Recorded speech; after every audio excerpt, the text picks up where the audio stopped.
sekaring bawana langgeng aung wilahing sekaring bawana langgeng titah ulun pujang koro retno swida jeneng kita nyeping sumana masing asamun mitos sing Bathara kuwawa gunjingake kayuangan Salindra bawana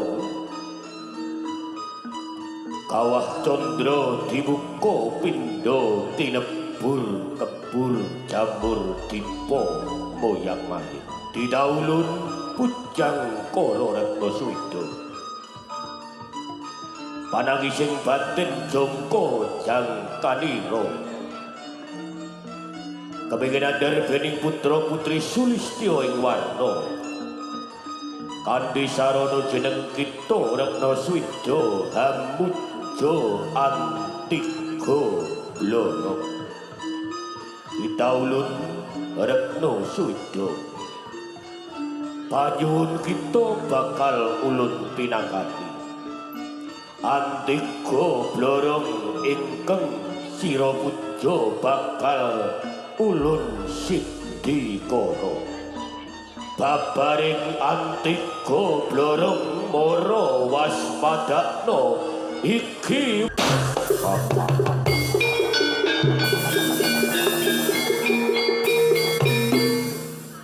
didahulun pujang kara retno swida babaring antiga blorong wujud naga ngakak nanging jeneng kita aja cilik ati naga bakal ulun siddhikara ilang wujuding naga ya iki wujud sejatine wujud panyuwun kita titah ulun retno swida iki sejatine wujud putri retno swida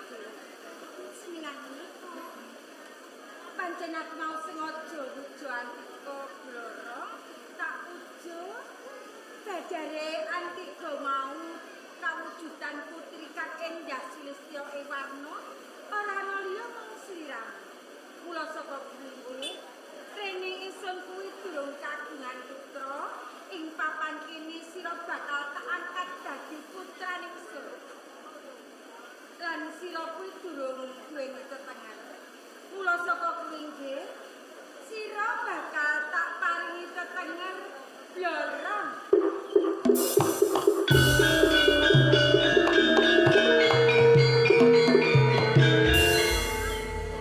sakwise sliramu tak paringi tetengen blorong aja mapan ing papan kene kuwi cuma ndok ana ing pandang sekeke sakwise kowe mengko mapan ning pandang sekeke kowe kratonana dadi ratu ning pandang sekeke lan tambah jimat asma Kanjeng Ratu Nyai Blora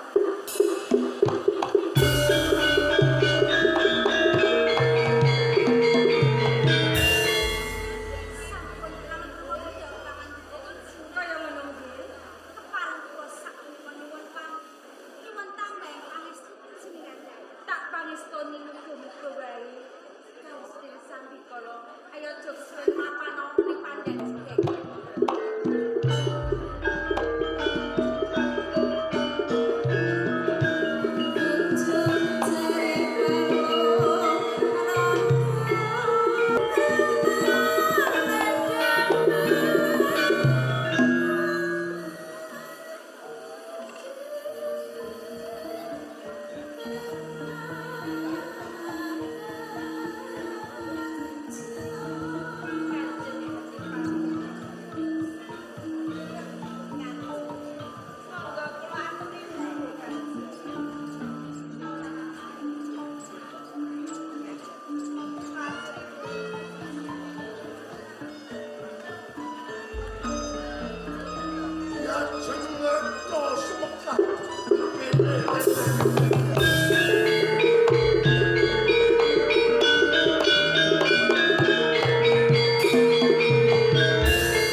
sliramu sing temekono iki lampahmu ning kakang. Tika leres Kanjeng. Banjur apa kekarepmu wongan? Kanjeng Bupati, menapa panjenengan boten mangertosi ngantos kula tumuju wonten ing taman panggilan panjenengan. Namung awit kula kakang kalih panjenengan kula kepengin sesandringan kalih panjenengan Kanjeng. Sliramu tresno kelawan pun kakang.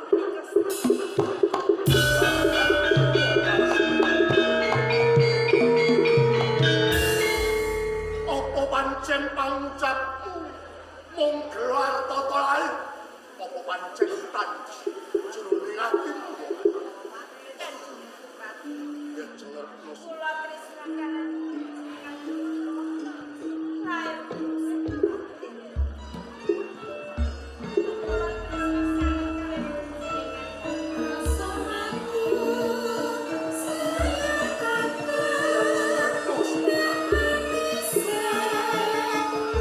kaya mimpi ketiban rembulan saja. Bendane wedari kecuatan. Ono ingkang jowo bejo campur kakang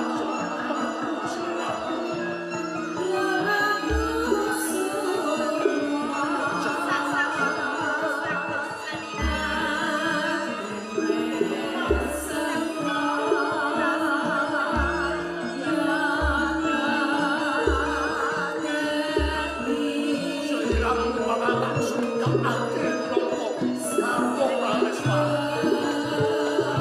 Ono ingkang diwaten Seroja.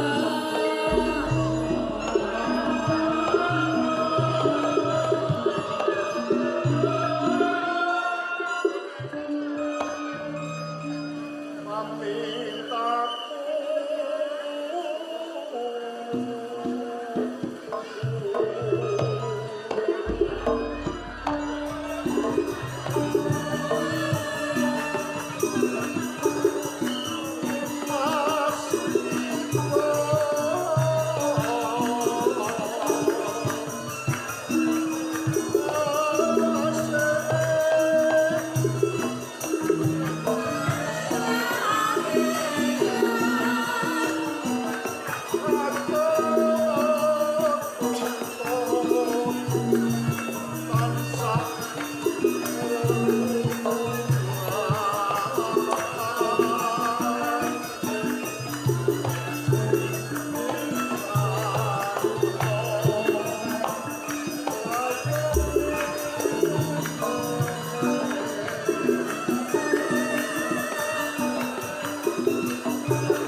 Tadah duka ingkang kathah Kanjeng.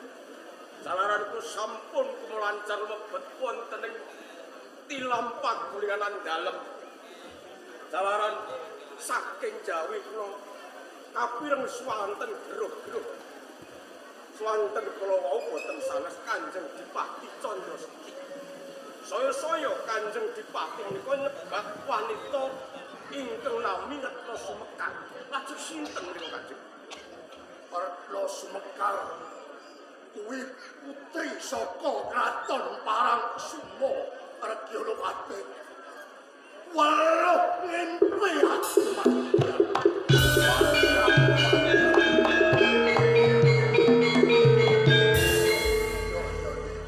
Nuwun sewu Kanjeng. Aku gandrung kayungyon, gandrung kapirang. Banjur ana apa Regyalapati Indrawati? Kaping kalipun kula badhe atur pawarta menawi Sela Jajar menika krawan tamu saking Saloka Jenak. Ana tamu sing kepengin ngadhep jeneng aku ngono. Ngaten iki. Banjur saka Sela Jajar Ingkang kadang piyambak Candra Baskara. Candra Baskara saka Saloka Jenak.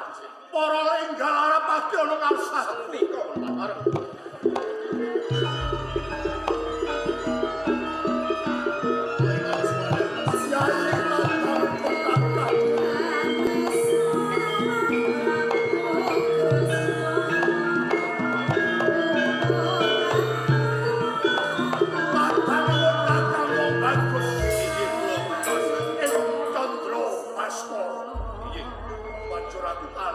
Sopo sing ana sak sisihku? Bupati Nanggungan. Bupati. Bupati. Ate Kula ingkang kadangipun. lho, Mas. Kowe iki kok ana-ana wae. Napa? Iki pate. Lah nggih kula pate. Pangkat pate kok lali iki. Niki kula adep piyambak. Kowe kok aku kadang. Kok sok aku kadang iku aku gene kadang kowe tak pecel. Boten, sing penting kula niki Bupati Nanggungan nggih sadher kalih Bupatine kula. Wis Indra Baskara. Sik. Yo. Nggih. Aku kelingan Nah. Patih Kartoletong. Wah, sampeyan niku Yo. kawadi. Aku seneng. Aku kangen karo brengosku sing kaya brengos kucing. Niki kula imbu. Yo. Ngeten lho. Kula sowan mriki nderekaken kalih Bupati Bagas. oh penderek iki mau. Bagas sapa? Bagas Koro. Ah, ya wis, ana korone ora apa-apa. Yai, Injih kula Kang Mas Adipati. sadurunge aku nyuwun pirsa praptamu ning Kabupaten Sela Jajar. Padha basuki Pikantuk berkah saka pangestu panjenengan. Suwan kula wonten ing Sela Jajar boten wonten kekirangan menapa kemawon. Nanging kula boten katalupen kula ngaturaken sembah pangabdi kula. wah iki ya. Suwargane wong tuwa kuwi ora karana dipunjung panganan sing enak. Injih. Daharan sing enak lan liya-liyane. Nanging sedulur anom ngatonake setya bekti ki swarga donya kuwi ungkah kaliyan. Banjur Nanging sadaya kula nyuwun pangapunten. ya. Awit anggen kula menika suwan wonten ing Sela Jajar menika mboten wonten ing pendapi wonten ing kadipaten malah kaporo wonten ing tilam pagulingan. Kula nyuwun pangapunten Kang. Ora dadi kaya pengapa Yanti. Saiki bloko sutang. Blak utang terus terang wae. Praptamu ning Kabupaten Sela Jajar tenane ana kawigaten apa? Anggaping sepisan Kang Mas. Kula menika kapang dumateng panjenengan. Matur nuwun. Sampun dangu kula menika mboten pinanggih kalian panjenengan. Kang kaping kalipun Kang Mas. Iya. Panjenengan menika rak ngertos piyambak. Kula menika dados adipati tasih enom. Nggih to. Dereng gadahi garwa Prameswari. Rehning satilaripun tiyang sepuh kula menika gumantosipun panjenengan. Panjenengan kula anggap tiyang sepuh kula. Yen wonten bot karepotanipun kula nggih nyuwun sabiyantu dumateng panjenengan. Ngono ya. Coba saiki pun Kakang uga nyuwun pirsa. Redene sliramu jumeneng adipati isih jejaka muda tumaruna nggih. Komplanging gampar Kaprameswaren ing Saloka Jenar. Sliramu ngersakake wanita sutaning pandhita ngendi upama putrane Narpati. Banjur sapa sesilihe Yai? Kang Mas, sedaya kala wau sampun wonten padihanipun salah sawijinipun wanita. Menika saged putri saking kraton Parangkusumo. Banjur sesilihe sapa Yai? Ingkang nami Retno Sumekar. Retno Sumekar.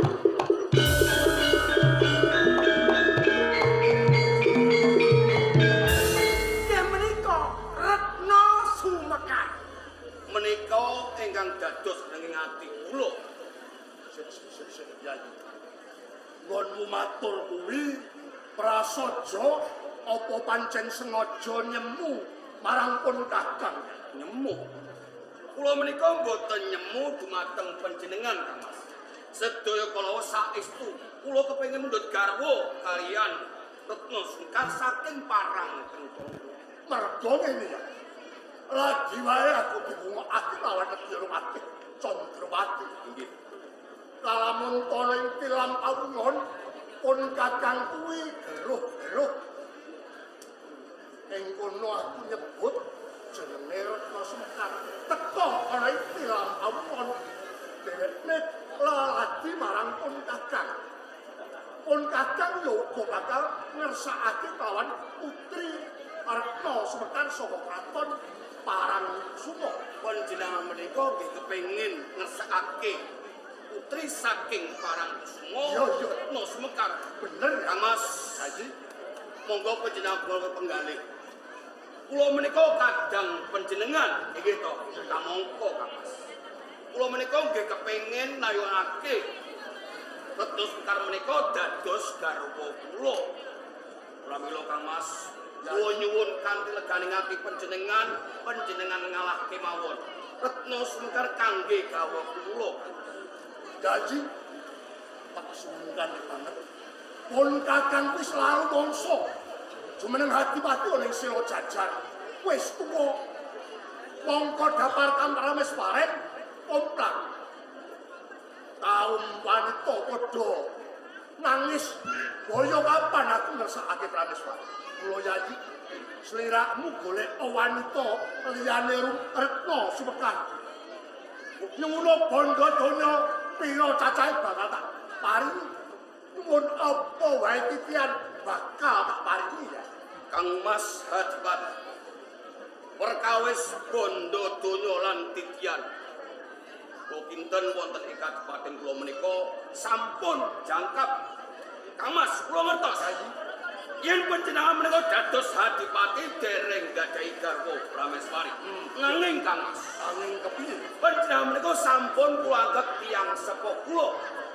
Yen kadang panjenengan menika boten bot karepotanipun, napa panjenengan menika namung mendel kemawon.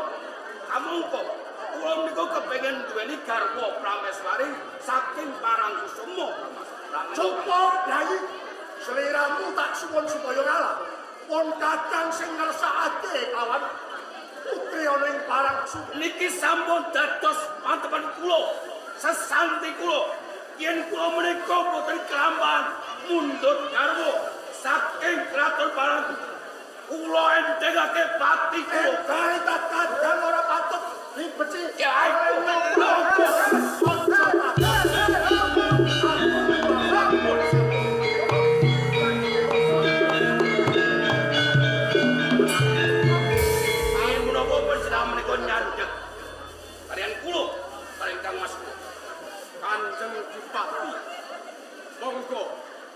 sami ngracut Bramantya. Panjenengan kekalih menika satunggal sesembahan. Dipun sembah para titah, dipun sanjung para piyatu. Lho, perkawis wanita kemawon kadang badhe cengkak. Jagat niki digelar apa? Napa mboten wonten wanita sing luwih ayu tinimbang Retna Semekar? Paman Patih, pancen jagat menika digelar amba nanging ingkang dados cocoking ati kula menika Retna Semekar. Pramila panjenengan watu niki mateng Kang Mas Adipati Retna Semekar kangge garwa kula paman. Kanjeng Adipati Bupati ingkang kathah kadang badhe resaken Retna Semekar saking para kesita. Dan yang sepuh pokok pampialah. waluh kowe tak kaget derajat dadi bupati nanging kowe wani nyantolane jauh Pangapunten Kanjeng. aku ora cowe tanpa putri oleh parang Dados panjenengan menika boten saya niki boten Apa do dredang ngaten iki ampun. Panjenengane sami-sami dewasa. yen ngono kowe ora nyengkuyung karo aku. Lho kula iki Kowe nyekuyung. tetep aku. Nggih. Nanging ora nyengkuyung gonku duwe Kula candhek Semikir. Ampun riyen. Lho, Sampeyan nom-noman ayo di tengah-tengahe piye carane? Aku karo kowe kok malah kanan kowe iki piye? Lho ora kene aku piye? Wong iki do bingung nang wong. Wong ora grimis iki bareng kok malah bingung nang wong. Aja do geger. Mergo wanita iki pirang-pirang. Ning nek wanita siji dienggo rebutan, ora katok. Terus carane piye? lah banjur Kowe iso nengan Carane tembune duwe penyakit. Ngeten ya mawon. Carane piye? Panjenengan Ya. kali panjenengan ngerebut wanita setunggal. Niki caranipun. Carane piye? Mengken Retna Semekar kula boyong wonten ing omah kula. Terus aku boyong ning omahmu. terus Sawise mbok boyong ning omahmu. Sekirane 12 sasi Terus mengken Retna Semekar kula gula wendah 12 sasi mengko lak dadi 6. Bokolo wentah pirang sasi? 12 sasi 12 dadi kok dadi 6. dadi 6. Kok bisa? Lah mungkin nek mana 6 lah. iki Ngeten Kowe lho. iki nemu kok sing kaya ngono iki piye? Ngeten lho. Aku iki banget tresnone. Terus mekan itu ora? Wong lanang milih kena. Njaluk kena. Nek wong wadon niku menehi porba pasesane nggih teng wong wadon. Nggih napa boten? Bener. terus Mangken panjenengan kali panjenengan tumeka wonten ing Retna Semekar. teko apa apa nyangkut Mrika Retna Semekar dijalui. Kowe seneng sapa? Oh, ya para. karepe iki Dijaluk piye? iki genahke teh aku Kowe iki malah bingungi aku. Ngeten lho. Bingung aku. Mriki panas, dodo kudu adem. Yo. Nah, Retna Semekar mengke dawuh sing ditresnani sinten? Lah niku. Cekane bareng lamar oleh para kesumo. Nah. Arang sapa wae sing ditampa, sing siji kudu mengkono. Lunggono. Wong aku sing ditampa Kedahipun panjenengan lunggono. tumiba kosok balen Upama panjenengan sing ditampi. Yo. Panjenengan nggih lunggono. ngono Upama panjenengan boten ditampi. oh iya Sampeyan mboten ditampi, kan iki nggih mboten ditampi. Terus Retna Semekar tak pek aku. nah jadi di pabrik jebul cocok. Wah. Ngotan, ojo sing ngotan. Yen tak pikir iki bener. Nah. Rebut balung Tanpa isi. Wanita siji kok kanggo Rebutan. Nah. Mas kados pundi? Yayi Condro Basko. Yen ndak rasa-rasa akhir anusan cuman panengwe karto itu. Ketae cendak. Barengan lamar. Nggih. Kon parang dono. Yen kados ngaten monggo kula dherekaken wonten Sartono mengkuti kian